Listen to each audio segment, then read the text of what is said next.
Il y a-t-il des Palestiniens en France? C'est une question qui mérite de se soulever parce que j'ai vu des frères tout à l'heure, alors que des gens mendiaient entre guillemets en se disant palestiniens, ils se sont dit entre eux, non mais ce n'est pas possible, il n'y a pas de Palestiniens du tout en France. Alors, je vais vous parler en ayant un membre de ma famille qui travaille auprès des réfugiés, etc., qui travaille dans le social et qui s'occupe de les accompagner, ainsi de suite. Alors oui, il y a des Palestiniens en France. Il y a des Palestiniens, pas beaucoup, c'est pas souvent qu'ils viennent, c'est périodique, mais sinon la plupart c'est souvent des Syriens, etc. Mais oui, il y en a des Palestiniens. Alors les gens qui viennent manger, pourquoi certains vont le faire? On a deux types de personnes.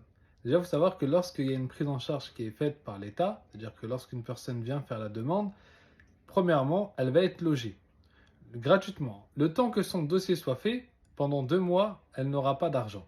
Donc là, voilà, si une personne vient, en tout cas, elle est logée, mais c'est normal qu'elle risque de demander de l'argent parce qu'elle n'en a pas du tout pendant 2 mois. Donc elle n'a pas de quoi faire les courses, ainsi de suite. Maintenant, les 2 mois passés, bah, généralement, ceux qu'ils ont, après ça dépend, parce qu'il y en a, est-ce qu'ils sont hébergés dans les hôtels, est-ce qu'ils sont hébergés dans certains lieux et tout. Ceux qui sont hébergés dans les hôtels, ils ont à peu près 300 euros. S'il est tout seul, par exemple, c'est un homme qui vient tout seul.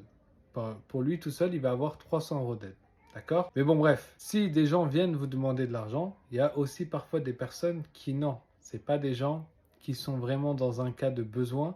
C'est des gens, on les voit, hein, certains, oui, j'en ai déjà vu monter dans les 4x4, oui, c'est vrai. Il y en a qui montent vraiment et qui sont déposés, qui sont repris par les mêmes voitures. Il y a certains qui profitent de ce genre de choses. Mais ce n'est pas tout le monde. D'accord? Donc il y a vraiment des gens qui viennent de Palestine, que vous pouvez croiser là en France. Généralement, ils ne m'en disent pas. Ils ont une fierté, ainsi de suite. Ils se contentent de l'aide qu'ils ont. Mais il y a des associations qui les accompagnent. Il y a des associations qui les accompagnent, regardez autour de vous, qui les aident à traduire les choses, qui leur donnent des denrées, ainsi de suite. Donc voilà, essayez de passer par ce genre d'association.